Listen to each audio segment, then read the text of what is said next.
कर्म only study YouTube channel में आपका स्वागत है। नमस्कार। आज हम आरपीएससी सेकंड ग्रेड परीक्षा के लिए एक बहुत ही महत्वपूर्ण टॉपिक पर चर्चा करने जा रहे हैं। जी हाँ, एक ऐसा टॉपिक जिसे सवाल आते ही आते हैं। बिल्कुल। हम बात करेंगे राष्ट्रीय पाठ्यचर्या रूपरेखा 2005 की, जिसे हम सब एनसीएफ 2005 के नाम से जानते हैं। हाँ, और हम इसे सिर्फ पढ़ेंगे नहीं, बल्कि इसके हर एक बिंदु को, हर एक पहलू को बहुत ध्यान से समझेंगे। चलिए तो शुरू करते हैं। सबसे पहले तो इसका पूरा नाम ही देख लेते हैं, राष्ट्रीय पाठ्यचर्या रूपरेखा 2005। National curriculum framework 2005। तो इसकी कहानी शुरू कहाँ से होती है? मतलब इसे बनाने की प्रक्रिया कब और कैसे शुरू हुई? देखिए, इसकी जो कार्यकारिणी समिति की बैठक हुई थी वो 14 से 19 जुलाई 2004 को एनसीईआरटी में हुई। अच्छा, 2004 में? हाँ, यहीं से इसे बनाने का काम आप कह सकते हैं आधिकारिक तौर पर शुरू हुआ। और इसका मकसद क्या था? मतलब क्या कोई पुरानी रूपरेखा थी जिसे बदलना था? बिल्कुल। इसका जो सबसे पहला और मुख्य उद्देश्य था वो था एनसीएफ 2000 की समीक्षा करना। ओके, यानी जो साल 2000 में फ्रेमवर्क बना था उसे जांचना, परखना। जी, और ये देखना कि उसमें क्या सुधार किए जा सकते हैं। और इस पूरी सोच का आधार क्या था? कोई तो बड़ी रिपोर्ट या विचार होगा जिसके आधार पर ये सब किया गया। हाँ, और ये आरपीएससी के लिहाज से सबसे जरूरी सवालों में से एक है। इसका आधार थी यशपाल समिति की 1992-93 की रिपोर्ट। अच्छा, प्रोफेसर यशपाल समिति की रिपोर्ट। जी, जिसका शीर्षक था शिक्षा बिना बोझ के। शिक्षा बिना बोझ के, लर्निंग विदाउट बर्डन। ये तो बहुत सुना है। हाँ, और ये शीर्षक ही सब कुछ कह देता है। इसका मतलब सिर्फ ये नहीं था कि बच्चों के बस्ते का वजन कम हो, बल्कि पढ़ाई का जो मानसिक बोझ है वो कम हो। बिल्कुल सही। रटने का बोझ, न समझ आने का बोझ, पढ़ाई को बोझिल बनाने की जगह रोचक बनाया जाए, यही इसका मूल मंत्र था। तो इस पूरी प्रक्रिया का परिणाम ये हुआ कि एक नवीन पाठ्यचर्या बनाई गई। जी, और इसे बनाने के लिए एक राष्ट्रीय संचालन समिति का गठन हुआ। इस समिति में कौन-कौन लोग थे? इसमें कुल 38 सदस्य थे। 38। हाँ, इसका एक फॉर्मूला जैसा है 1+3+34। 1+3+34। इसका क्या मतलब है? एक अध्यक्ष, 3 सदस्य एनसीईआरटी से और 34 सदस्य अलग-अलग क्षेत्रों के विशेषज्ञ थे। अच्छा, तो अध्यक्ष कौन थे? अध्यक्ष वही थे जिनकी रिपोर्ट इसका आधार थी, प्रोफेसर यशपाल शर्मा। ओके, ये तो सीधा सवाल बनता है। हाँ, और सचिव थे एमए खादर। और राजस्थान से भी कोई सदस्य थे इसमें? ये हमारे लिए खास तौर पे जरूरी है। जी, राजस्थान से इसमें सदस्य थे रोहित धनखड़। ये नाम जरूर याद रखना है। रोहित धनखड़, ठीक है। अब एक और बहुत दिलचस्प बात जो मैंने पढ़ी है वो ये कि इस दस्तावेज की शुरुआत एक बहुत ही खास उद्धरण से होती है। हाँ, ये इसकी आत्मा है एक तरह से। राष्ट्रीय पाठ्यचर्या दस्तावेज का आरंभ होता है रविंद्रनाथ टैगोर के निबंध सभ्यता और प्रगति के एक उद्धरण से। और वो उद्धरण क्या है? उद्धरण है, सृजनात्मकता और उदार आनंद बचपन की कुंजी है और नासमझ वयस्क संसार द्वारा उनकी विकृति का खतरा है। बहुत गहरी बात है। इसका सरल मतलब क्या हुआ? इसका सरल सा मतलब यह है कि हर बच्चा क्रिएटिव होता है, वो खुश रहता है, ये उसका स्वभाव है। सही। लेकिन हम बड़े लोग, हमारा समाज, हमारी व्यवस्थाएं उस पर इतना बोझ डाल देते हैं कि उसकी वो रचनात्मकता और खुशी कहीं खो जाती है। और एनसीएफ 2005 इसी चीज को बचाने की बात करता है। बिल्कुल, इसी को बचाने पर जोर देता है। तो इस दस्तावेज को बनाने के लिए अलग-अलग विषयों पर समूह भी बने होंगे। हाँ, बहुत जरूरी पॉइंट है ये। एनसीएफ 2005 को बनाने के लिए 21 राष्ट्रीय फोकस समूह तैयार किए गए थे। 21? जी, 21। और इनमें से हमारे लिए जो महत्वपूर्ण है वो है सामाजिक विज्ञान शिक्षण का राष्ट्रीय फोकस समूह। अच्छा, इसके अध्यक्ष कौन थे? इसके अध्यक्ष थे गोपाल गुरु और सचिव थीं सविता सिन्हा। गोपाल गुरु और सविता सिन्हा। हाँ, और इस समूह की संरचना भी दिलचस्प थी। 3+15=18, जिसमें अध्यक्ष, सचिव और अन्य सदस्य शामिल थे। चलिए, अब आते हैं एनसीएफ 2005 की सबसे मुख्य विशेषताओं पर, जहां से परीक्षा में सीधे प्रश्न उठाए जाते हैं। सबसे पहली और सबसे जरूरी विशेषता छात्र शिक्षक अनुपात, जिसे पीटीआर कहते हैं। हाँ, प्यूपिल टीचर रेशियो। ये कितना तय किया गया? ये 30.1 निर्धारित किया गया। यानी हर 30 छात्रों पर कम से कम एक शिक्षक। बिल्कुल, ये एक मानक तय कर दिया गया। और शिक्षक की भूमिका को लेकर भी एक बहुत बड़ा बदलाव आया है ना? हाँ, ये तो पूरी सोच को बदलने जैसा था। अब शिक्षक की भूमिका एक सुविधादाता या सुगमकर्ता की होगी। फैसिलिटेटर, इसका क्या मतलब हुआ? मतलब टीचर अब पढ़ाएगा नहीं? नहीं, इसका मतलब ये है कि टीचर सिर्फ ज्ञान देने वाला नहीं रहेगा, जो आए लेक्चर दे और चला जाए। तो फिर वो बच्चों को सीखने में मदद करेगा।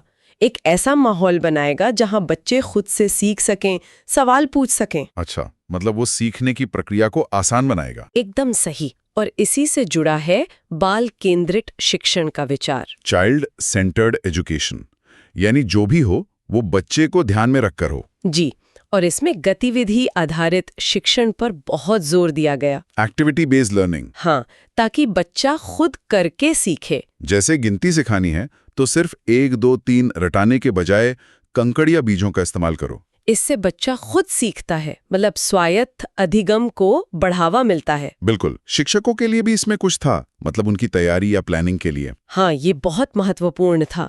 शिक्षकों को योजना बनाने और चिंतन के लिए समय दिया जाएगा। कितना समय? प्रतिदिन 45 मिनट, हर हफ्ते में कम से कम 2 या 3 घंटे और हर महीने कम से कम 1 दिन, ताकि वो अपनी टीचिंग को और बेहतर बना सकें। जी। अब आते हैं एक बहुत ही दिलचस्प नियम पर, होमवर्क। गृह कार्य को लेकर क्या कहा गया? ये शिक्षा बिना बोझ के का सबसे ठोस उदाहरण है। हाँ, साफ साफ कहा गया कि कक्षा 1 और 2 में कोई गृह कार्य नहीं होगा। कोई होमवर्क नहीं। जी, बिल्कुल नहीं।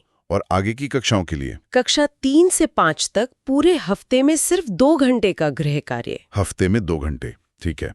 फिर कक्षा 6 से 8 तक प्रतिदिन 1 घंटे का होमवर्क। और 9 से 12? उनके लिए प्रतिदिन 2 घंटे का। तो ये एक बहुत ही व्यवस्थित नियम बना दिया गया था। जी हाँ, ताकि स्व अध्ययन हो पर बोझ न बने। अब बात करते हैं उन सिद्धांतों की जिन पर ये पूरी पाठ्यचर्या टिकी है। हाँ, पाठ्यचर्या निर्माण के सिद्धांत।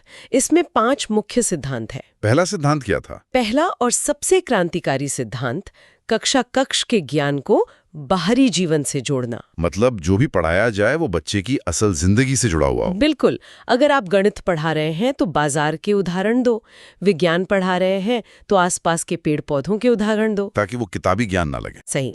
दूसरा सिद्धांत था रटंत प्रणाली को रोकना। ये तो भारतीय शिक्षा की सबसे बड़ी समस्या रही है। और एनसीएफ ने इसी पर सीधा प्रहार किया। रटने की आदत खत्म करो और समझने पर जोर दो। और अगर रटना बंद होगा तो जाहिर है परीक्षा का तरीका भी बदलेगा। वही तीसरा सिद्धांत है, परीक्षा प्रणाली को लचीला बनाना। लचीला बनाने से क्या मतलब है? मतलब परीक्षा ऐसी हो जो बच्चे की समझ को परखे, ना कि सिर्फ उसकी याददाश्त को। साल के अंत में होने वाली एक परीक्षा सब कुछ तय न करे। सतत मूल्यांकन पर जोर। जी। चौथा सिद्धांत था बालक का चहुमुखी विकास करना। चहुमुखी विकास यानी सर्वांगीण विकास। हाँ, सिर्फ दिमागी नहीं बल्कि शारीरिक, भावनात्मक, सामाजिक, हर तरह का विकास। और पांचवा और आखिरी सिद्धांत? राष्ट्रीय चिंता। मतलब पाठ्यक्रम में राष्ट्रीय महत्व के विषयों को शामिल किया जाए। लोकतंत्र, पर्यावरण, समानता, इन सब पर बात हो। सही है। अब जरा सामाजिक विज्ञान पर आते हैं। एनसीएफ ने सामाजिक विज्ञान को कैसे देखा? एनसीएफ ने सामाजिक विज्ञान को बहुत महत्व दिया। इसका पहला उद्देश्य बताया, समाज को समझने के लिए, ताकि बच्चा जिस समाज में रह रहा है उसे समझ सके। जी। दूसरा, भारतीय संविधान के मूल्यों का विकास करना, जैसे न्याय, स्वतंत्रता, समानता। हाँ। तीसरा, विविध मतों, जीवन शैलियों और सांस्कृतिक रीति रिवाजों का सम्मान करना। मतलब दूसरों की संस्कृति का आदर करना सिखाना। बिल्कुल।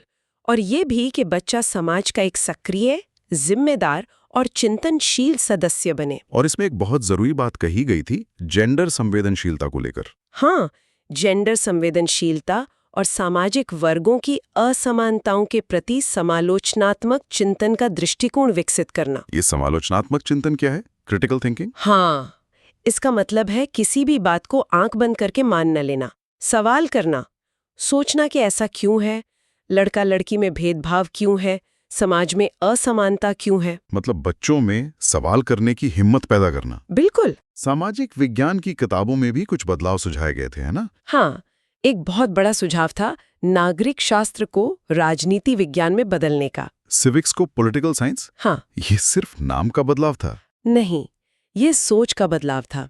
नागरिक शास्त्र में हम कर्तव्य और सरकार के ढांचे पर ज्यादा ध्यान देते हैं। और राजनीति विज्ञान में? राजनीति विज्ञान में अधिकार, लोकतंत्र, न्याय, सत्ता, इन सब पर बहस और चर्चा होती है। ये ज्यादा जीवंत विषय है। समझ गया।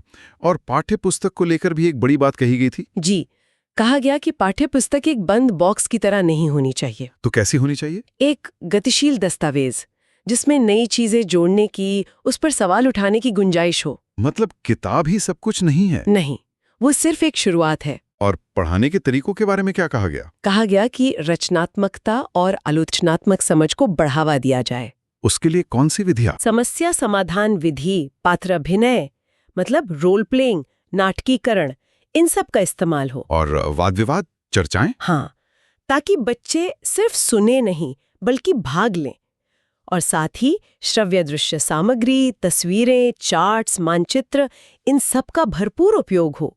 तो सामाजिक विज्ञान की पाठ्यपुस्तक के 3 हिस्से बताए गए हैं। जी, शिक्षण के उद्देश्य, पाठ्यवस्तु और शिक्षण सामग्री। और इन तीनों को मिलाकर जो किताब बनती है उसे हम पाठ्यपुस्तक कहते हैं। बिल्कुल, जिस पुस्तक में ये तीनों चीजें व्यवस्थित रूप से लिखी होती हैं, वही पाठ्यपुस्तक है। पाठ्यपुस्तक के 2 पक्ष भी होते हैं, आंतरिक और बाह्य। हाँ, आंतरिक पक्ष को हम रूपात्मक पक्ष भी कह सकते हैं। इसमें वो चीजें आती हैं जो दिखती हैं, जैसे किताब का डिजाइन, उसका दाम, कागज कैसा है, चित्र कैसे हैं, छपाई कैसी है। और बाह्य पक्ष में भाषा, शैली और प्रकृति आती है, मतलब किताब निर्माण के सिद्धांत। वो क्या हैं? इसमें 3 मुख्य चीजें हैं। पहला, विषय वस्तु का चयन, यानी क्या पढ़ाना है। ठीक है। दूसरा, विषय वस्तु का स्तर, मतलब वो किस कक्षा के बच्चे के लिए है। और तीसरा, विषय वस्तु का प्रस्तुतिकरण, यानी उसे कैसे पढ़ाया या प्रस्तुत किया गया है। बहुत बढ़िया। तो चलिए अब इस पूरी चर्चा के जो सबसे महत्वपूर्ण बिंदु हैं उन्हें एक बार जल्दी से दोहरा लेते हैं, जो परीक्षा के लिए बहुत जरूरी हैं। जी, एक क्विक रिवीजन हो जाए। तो सबसे पहली और सबसे जरूरी बात, NCF 2005 का आधार क्या है? यशपाल समिति की रिपोर्ट शिक्षा बिना बोझ के।